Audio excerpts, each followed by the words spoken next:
जय किसान, लड़ेगा किसान, किसान एकता, किसान एकता। मैं 4 धाम यात्रा माननी है इनको, जो धरना स्थल है इनको 4 धाम यात्रा माननी है। पहला मेरा स्थल था शाहजहांपुर बॉर्डर, जहां राजस्थान, केरला, महाराष्ट्र, मध्य प्रदेश के किसान बैठे हैं। उसके बाद वहां से मैं आया तो रेवाड़ी के पास में हमारे कुछ फिरोजपुर, अबोर, फाजिलका, गंगानगर, हनुमानगढ़ के किसान फंसे हुए हैं कि वहां पे क्या एक नदी का पुल है।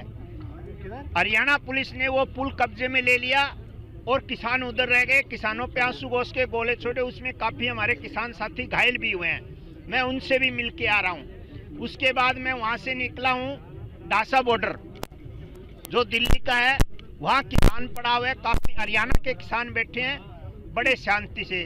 उसके बाद मैं आया हूँ सर टीकरी बॉर्डर, वहाँ पे मेरे राष्ट्रीय अध्यक्ष बैठे हैं विकल्प पचार जी, उनसे मिला। उसके बाद मैं कुंडली बॉर्डर होते हुए वहाँ पे सब लोगों से मिलके और अभी मैं गाजीपुर बॉर्डर पहुँचा हूँ। मैंने मेरी 4 धाम यात्रा जो है पूरी मानी है यहाँ पे आने के बाद, और यहाँ किसानों का जो जज्बा और हौसला देख करके मुझे ये आशा और विश्वास है कि 1 या 2 दिन में ये केंद्र सरकार तीनों काले कृषि कानून वापस लेगी और किसानों को एमएसपी का तोहफा देगी और इनसे माफी मांग के इनको घर भेजेगी। राजस्थान सरकार का क्या रवैया है? देखिए, राजस्थान सरकार जो है एक बार इनको बाईपास किया है। राजस्थान सरकार ने ये जो तीनों बिल है इनको बाईपास कर दिया है।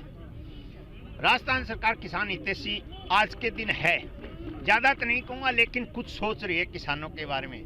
लेकिन अफसोस हमें ये केंद्र सरकार का है। आप एक बार हमारी हालत देखिए, इस सर्दी में, इस मौसम में हमारे बड़े बुजुर्ग, मेरी माताएं, बहनें, बच्चे किस कदर परेशान हो रहे हैं। और ये जो तानाशाह लोग हैं इस बात को ये समझ नहीं रहे हैं। ये बार बार कह रहे हैं कि ये लोग खालिस्तानी हैं, पाकिस्तानी हैं, वामपंथी है। मैं राजस्थान से हूँ, मैं कहता हूँ यदि ये खालिस्तानी पाकिस्तानी है तो फिर तुम कौन हो? ये भारत का सच्चा किसान है जो आज 4 बॉर्डरों पे बैठा है, वो भारत का सच्चा किसान है जी। उन किसानों की जो है ना, इसको बद्दुआ लग गई ना तो जीवन खराब हो जाएगा। इसलिए मैं बार बार कह रहा हूँ कि आप किसानों का साथ दीजिए। और मैं उन लोगों से निवेदन करूँगा जो हमारे किसान के बैठे हैं और पार्टी के अंधभक्ति के अंदर वो इतने मानसिक गुलामी आ गई है उनमें, वो सोच नहीं रहे हैं। उनको मैं ये कह रहा हूँ कि आप आज ही गांव से निकल पड़िए। यदि आप अपनी माँ की कोख की लाज रखनी है तो किसान आंदोलन में पहुंच जाइए और किसानों का साथ दीजिए। इसी चैनल के माध्यम से मैं पुनः सरकार से निवेदन करूंगा कि आप जल्दी से जल्दी ये तीनों कृषि कानून जो आपने बनाए हैं वो किसान हित में नहीं है। आपने जो है सिर्फ कॉर्पोरेट घरानों को खुश करने के लिए बनाए हैं। इस कानून के अंदर अब कई भाई पूछते हैं इस कानून में कमियां क्या है। आपको पता है इस कानून के तहत सिर्फ 3 कंपनी रजिस्टर्ड है, अंडानी, अंबानी और पतंजलि। चौथी कोई कंपनी रजिस्टर्ड नहीं है। अगले महीने के अंदर कानून तो सितंबर में आ रहा है, तो इससे मतलब साफ है कि औद्योगिक घरानों को खुश करने के लिए कानून बनाए। किसान ये सहन नहीं करेगा, हम मर जाएंगे, मिट जाएंगे, लेकिन इस देश में ये कानून लागू नहीं होने देंगे। और 26 जनवरी को जो ट्रैक्टर परेड है, पहले तो हमारे किसान नेता कह रहे हैं कि हमें परमिशन मिल गई है। यदि 26 जनवरी को कोई पुलिस हरकत करती है, गोली चलती है, तो मैं मेरे राजस्थान के लोगों से वादा करके आया हूँ कि पहली गोली मेरे को लगेगी। ये मेरा वादा है, पीछे हटने वाला हूँ नहीं। हरकत को लेकर आप कह रहे हैं, जिस तरीके से सरकार ने हरकत की है कि इजाजत मिलने के बाद पेट्रोल डीजल बंद कर दिया किसानों को और ट्रैक्टर बोतल में देने के लिए, इसका किस तरीके से आप ये इनकी मानसिकता छोटी हो गई है। किसान बोतल और ट्रैक्टर में तेल कौन भरा भाई? किसान तो ड्रम के ड्रम रखे हैं। ये तो इनकी मानसिकता छोटी है। ये सोच रहे हैं हम बोतल में, किसान कोई बोतल में डलाता है क्या? आप देखिए किसान तेल ड्रम भर के रखता है घर में, क्या कर लेंगे? हमने ऑलरेडी पहले, हमें पता था। आप 5 दिन पहले मेरा वीडियो देखिए, मैंने हमारे किसान भाइयों से रिक्वेस्ट की थी कि अपने अपने ट्रैक्टरों में तेल फुल ड्रम भर के रख लो। हमने हमारे धरना स्थल पे व्यवस्था कर रखी है, हमारे नेताओं ने व्यवस्था कर रखी है। और ये कह रहे हैं आप हरियाणा पंजाब से चलिए, राजस्थान से चलिए, बहुत से पेट्रोल पंप ऐसे हैं जो किसानों के ट्रैक्टरों में फ्री तेल डाल रहे हैं, फ्री डाल रहे हैं जी। अब इनकी क्या है, देखो पता नहीं ये क्यों दबाव में है। हमने सोचे थे कि अच्छे दिन आएंगे, मारे दवाई आए नहीं। हमारे अच्छे थोड़े बहुत ठीक थे, वो भी गए। दोगुनी आय की वो भी गई, दुगनी आय कड़े रहेगी, वो आय है ही कोनी, आधी हो गई। आय है ही नहीं भाई, कहाँ से किसानों की दुगनी आय के लिए सरकार ये कानून लेकर आई है। कहाँ से होगी भाई? आप एक बात बताइए मेरे को, आज से हम 15-20 दिन पहले आलू 40 रुपए किलो खरीद रहे थे। गांव में जो सब्जी बेचते हो, बोला 40 रुपए किलो आलू ले लो, 40 ले लो। और आज वो क्या करें, 20 रुपया धड़ी, 20 रुपया धड़ी। तो ये लड़ाई है हमारी, लड़ाई इसकी है। कानून बिल्कुल गलत है, सरकार को वापस लेनी चाहिए। किसान हित में सरकार को सोचना चाहिए।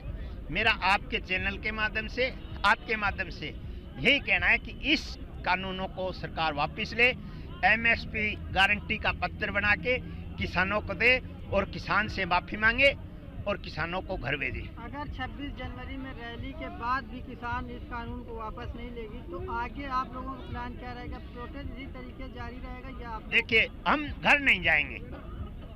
26 जनवरी को हमारा राष्ट्रीय पर्व है, वो हम मनाएंगे तिरंगे झंडे के साथ, ट्रैक्टर लेके बड़ी शांति से। देखो, हम विश्व को दिखाना चाहते हैं कि भारत का जो किसान है वो कितना अनुशासन और शांति प्रिय है। विश्व देखेगा इसको। हमें हमारे ग्रामीण क्षेत्र के किसानों की हमें एक बड़ी उपलब्धि दिखानी है कि देखिए कितने समझदार इंसान है।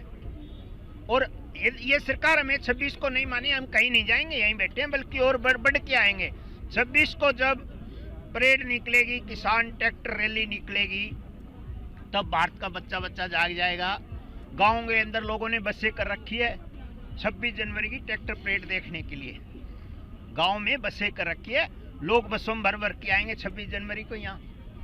फिर देखना आप पब्लिक। और अब भी देखो, मैंने अभी मोदी से निवेदन किया कि एक बार महापुरुष जी दिल्ली का एक हवाई सर्वेक्षण कीजिए, चारों बॉर्डरों का, शाहजहांपुर बॉर्डर, गाजीपुर बॉर्डर, टिकरी बॉर्डर, कुंडली border, Sindhu border, Dasa border, आप सर्वेक्षण कीजिए। और वहाँ देखिए, आपको रोड के अंदर है ना, आप तिल ऊंचा गिराओगे धरती पे नहीं पड़ेगा, किसानों के सिर पे ही पड़ेगा। फिर आप बताना कि ये किसान है या नहीं है। ये लोग भ्रमित कर रहे हैं। ये इस समय मतलब कहते हैं ना, मानसिकता इनकी खत्म हो चुकी है, मानसिकता इनकी खत्म हो चुकी है, बुद्धि। जैसे कहते हैं ना, हमारे गाँव में एक कहावत है, इसका विकास की एक छोटा सा कहानी बताता हूँ। देखो, इंटरव्यू थोड़ा लंबा हो जाएगा। कि एक बार क्या हुआ था कि जंगल के अंदर एक चुनाव करा लिया। सबने कहा कि शेर राजा होता है, इस बार चुनाव कराओ। चुनाव करवा लिया तो लोगों ने क्या किया, सपोर्ट तो शेर को किया और मोहर लगाई बंदर के। बंदर राजा बन गया जी, राजा बन गया, बंदर राजा बना और शेर को गुस्सा आया। उसने क्या किया, वहां से एक बकरी का बच्चा उठाया और लेके भाग गया। वो बकरी गई राजा के पास, यानी बंदर के पास, कि राजा जी आप यहाँ बैठे हो, मेरे बच्चे को शेर खा गया। बंदर ने क्या किया, कभी इस डाल से कभी उस डाल से उछल कूद भाग तोड़ खूब किया। बकरी कह रही है, राजा साहब आप क्या कर रहे हो, मेरे बच्चे को शेर खा जाएगा। बंदर कहता है, देख भाई, मेरी भाग दौड़ में कमी नहीं है, तेरा बच्चा बच्चे तुमने बच्चे, मैं क्या करूं। वो इस मोदी में हो रहा है, यो न्यू करा, मैं 18 घंटा काम करूं। 18 घंटा काम करता है ये देश को करने के लिए। इसने रेल बेच दी, ट्रेन बेच दी, क्या नहीं बेचा इसने। अरे कल तो हमारे गांव में सूरज नहीं निकला था, हमारे बच्चे पूछ रहे हैं कहीं पापा इसने सूरज तो नहीं बेच दिया। कल हमारे गांव में सूरज नहीं निकला था, मेरे बच्चे पूछ रहे हैं पापा कहीं इसने सूरज तो नहीं बेच दिया। तो इसलिए मेरे किसान साथियों की बात सुनी जाए। आपका धन्यवाद। जय किसान, लड़ेगा किसान, किसान एकता, किसान एकता। थैंक